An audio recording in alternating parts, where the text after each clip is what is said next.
Guys, this Jay Slater disappearance has taken a whole new twist. Not only do we have the original statement made by Lucy, but we also have a man claiming Jay Slater could still be alive. Let's check this out. Creeping close to 1 month to Jay Slater's disappearance and still absolutely nothing as of yet. Not even an indication to any sort of evidence discovered by the investigators or police. However, Madeline over on Twitter has done a short interview with a Tenerife worker close to Lucy, and they are claiming Jay to be alive. Now this is a very big statement. She posted on Twitter saying, anonymous interview with family member of Tenerife worker close to Lucy. I'll be posting clips in this thread over the next 24 hours. They said Jay stole a watch from a very drunk man who turned out to be a very big deal on the island. Jay Slater is alive and on the run. That was that a watch was taken from someone who was heavily drunk, who was taken advantage of, and I think that after, by the sounds of it,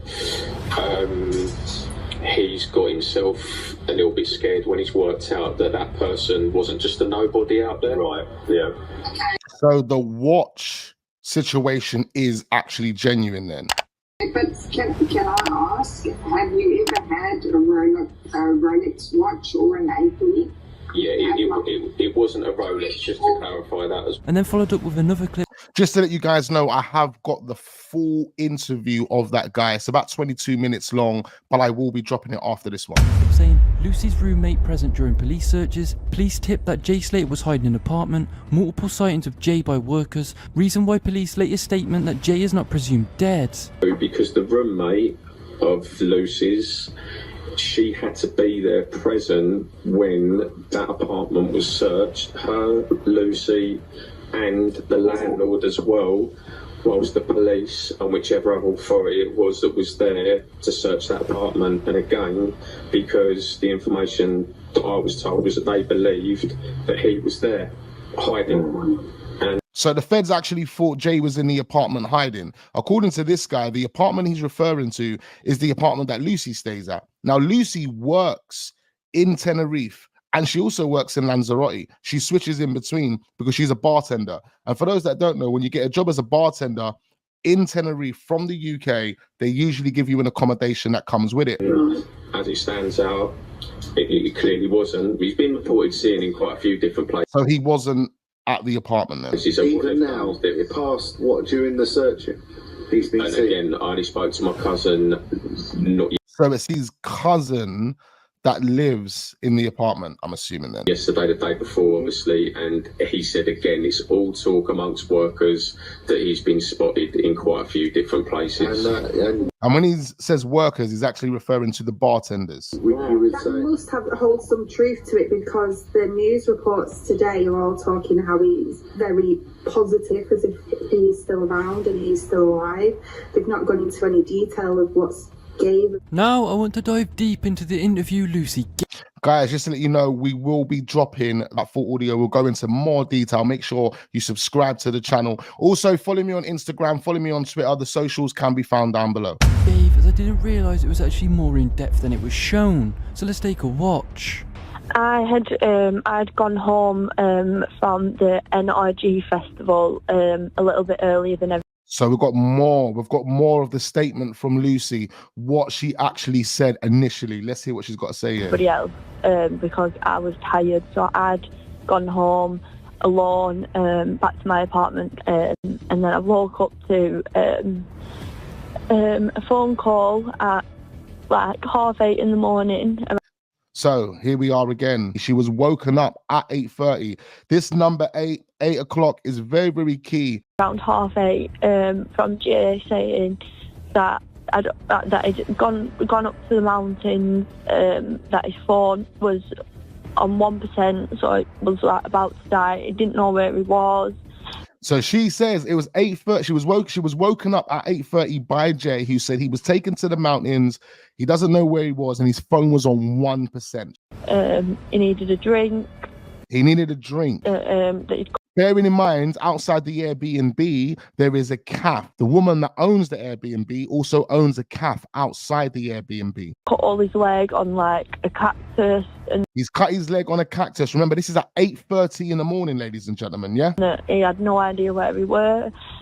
So I said to him, like, if you're ever going to listen to anything I'm going to say, like, you need to listen now. You need to go back to wherever you've just come from before. If you are going to listen to anything I say, you're going to need to listen now. Is that meaning that he's a person that doesn't listen? Your phone dies, and I'll come and pick you up from there. Like, you need to go back there.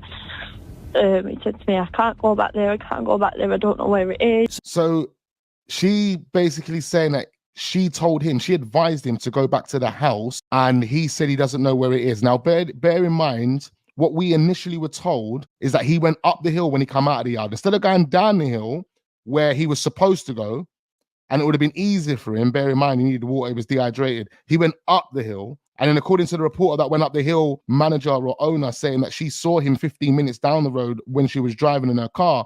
She went up to that point and all she see was kind of hills and things like that. Now you're telling me Jay started to climb these hills? He done this and then he fell on a cactus and the body just hasn't been found since. He says Jay claims he can't go back there, The way Lucy is saying it implements Jay was scared, which we know he was scared as the investigator told us. However, she changed it from Jay can't go back there because he don't know where it is. I mean, 8:30ish, she claims, in the morning, it'd still be light. To me, the reason he can't go back there is because he is in trouble and is in danger. So I just said, send me like a location. So he sent over a screenshot of it. Pause. She's been caught in a lie again. You asked him to send over a location, or did Brad ask him to send over the location? And why would he send the location over via a screenshot when you can ping your location via WhatsApp? His last location. So I went straight. The first thing I did. Look, she's stumbling, she's waffling, she's trying to think of things to say. She's lying on the spot. That's what she's doing. When the phone had cut off, I rang the police. So I'd rang. So the phone cut off. And you rung the police. Okay, so this is after he said that he had 1% battery, he doesn't know where he is, and he's cut himself on a cactus, yeah? I rang the police. So I'd rang 911. 911. Hold on.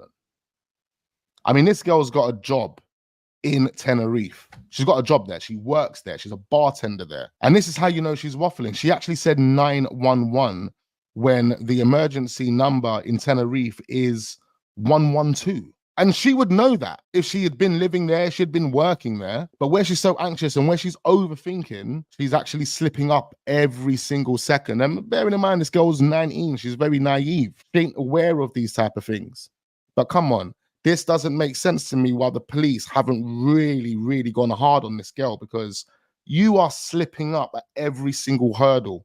I understand Lucy is maybe in shock and that is why she's stuttering a lot, but the Canary Islands police number is 112. Maybe Lucy genuinely made a mistake, or she's completely waffling and lying. She's waffling and lying, mate. 911 is American. And spoken to the people there, and they told me that they'd sent a helicopter out. Oh my God. Please tell me that the feds did not buy into this. The guy's been missing for about an hour or a couple of hours or even a day, right? And they've told you that they're going to be sending a helicopter out. Really? I mean, a missing persons case, I'm pretty sure is about 48 to 72 hours. But later on, I'd spoken to somebody who lived up in the mountains and they'd said they hadn't heard any helicopters, which obviously... So you spoke to someone that lived up in the mountains. Who did you speak to that lived up in the mountains? And they said that they heard no helicopters. Well, of course. She's referring to this being the first day, ladies and gentlemen. This ain't the next day. She's actually referring to the day she initially claimed he was missing. And that doesn't make any sense. They would not be sending out choppers instantly like that. If there was a helicopter out, they definitely would have heard it. So I think they just totally fobbed me off with that. I don't even think they did. And this is where she's deflecting and putting all of the attention on the authorities, acting like they didn't do their job. Now, if you ask me, I don't think the police would lie. However, if you report a missing person, the likelihood of them sending a helicopter out instantly, just like that after a phone call, is extremely slim. Exactly. So it's actually laughable. Like half an hour, I had no updates. So I rang back and I said, has the helicopter had any sightings of him? Has anybody seen him? Like, I'm really, really worried. He's phoning back, asking them where's the helicopter. She must have thought this was a movie, bruv. They said no, they'd not seen anything, but they were like, out looking for him. So I thought, right, I'm not getting anywhere with this phone call. Like, every time I'd ring the police, like, they just kept ending the phone on me, like they were just so unbothered by the full situation. So I thought, right, I need to get a taxi as soon as possible down to the police station and speak to them in person. So I got a taxi down to the closest police station. I was literally there within the hour of the phone call. So I'd gone in, I said, I really need to report somebody missing. So remember, she was there within the hour of the phone call. Yeah. She made the phone call after she spoke to Jay at 8:30, who told her he was lost and didn't know where he was. He needed water. He was dehydrated. Remember what her story is, guys. It's not like they're just missing around here. Like, he's missing in a very, like, abandoned place. There's nothing up there. It's just mountains. He's not missing round here. It's like they wanted the police to go over there, away from wherever this situation could have taken place. She gave me a piece of paper that said that I needed to go online, fill in a form, and then within 48 hours I'd receive a code. So that sounds more like a process the police would do with a missing person. It depends on how long the person has actually been missing for. So the helicopter scenario is really baffling me. Did she even ring the police in the first place? And what police officer would say, okay, I'll tell you word, let's send out a helicopter? Exactly, bro. She would have needed to go to the police station. She would have needed to go. If she's going to claim missing person, she would have needed to go. Really not sure. Bring the code back to the police station, and then I could file a report. I said, within 48 hours, like, it could be fatal. I said, this needs reporting right now. So we'd... Well, that's just how it works. So why was you waffling about the chopper? But there was literally no sign of him anywhere. Like, we drove around all day. There was literally nothing, no sign of him. I went into a restaurant that was halfway up on the viewpoint. And is that where you are now, Lucy? You're staying at the coast, but you're now up in the mountains where you think Jay was. I've literally not slept at all since I've got that phone call at 8 o'clock. We all hope the search...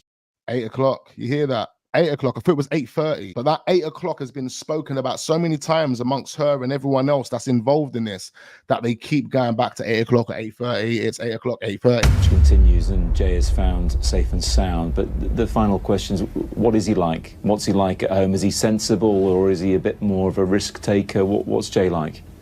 No, he's not a risk taker at all. That he wouldn't do anything. Like, I don't know why. Please, he's not a risk taker, but he went the opposite way. And then he started climbing up these hills and, you know, he was dehydrated. I mean, that's taking risks, bruv. I can't understand why he would come out of the house and then decide that he was going to walk. I don't know why he would do that. And then I think he set off walking with back to it and not realised how far the walk actually is.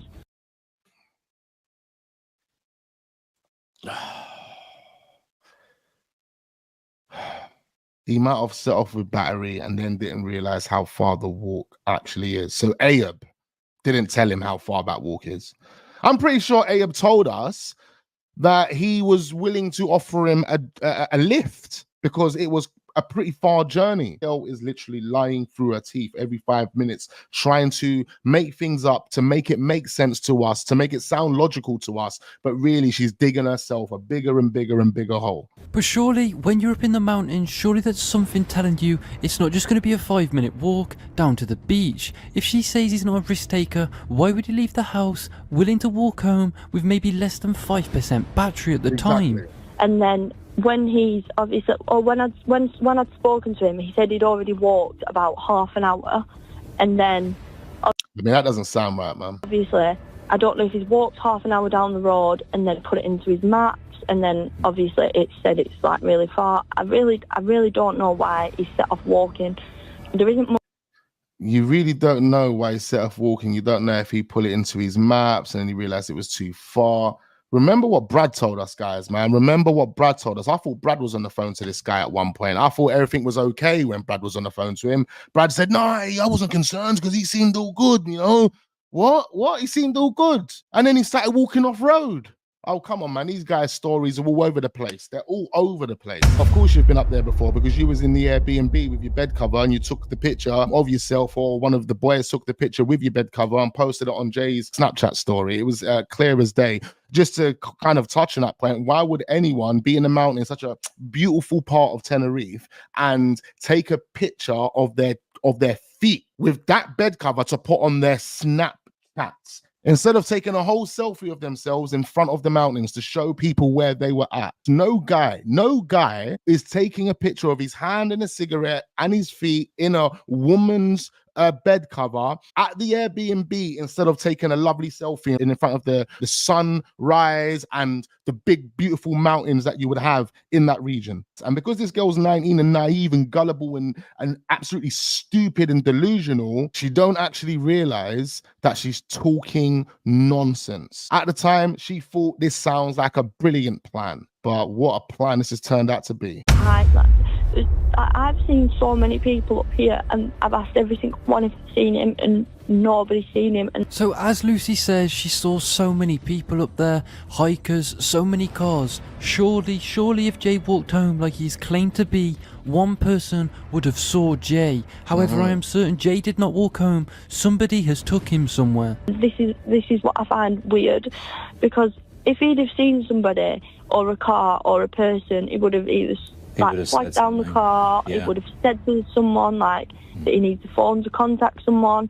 And also, he would never have his mum worrying like this. He would never have his family worrying like this. He would never have us worrying like this. Like, if he saw someone, the first thing he would do is say, I need to ring my mum. Like, I know that for a fact. So I've never ever in my life been so worried at all. So, let's be fair and let's say Lucy knows no more about the story. Every word she just said is the truth. Then to me, Jay did not walk home, and someone behind this created an absolute master plan who was a professional and made Jay disappear. Jay did not walk home, and the phone pin location was all a distraction. Or Lucy is lying, which many of the public think, and she knows way more than she's leading on. I'm curious to know what all you think, so do let me know by commenting down below. We've still got a lot more to get through, guys. I'm going to be dropping another video very, very shortly. Make sure you turn your notification bells on. You don't want to miss out on the video that we've got dropping next. Big up all the new subscribers. We much appreciate every single one of you. Hit that like button, do subscribe to the channel if we are new, and I look forward to seeing you guys on the next one. Peace.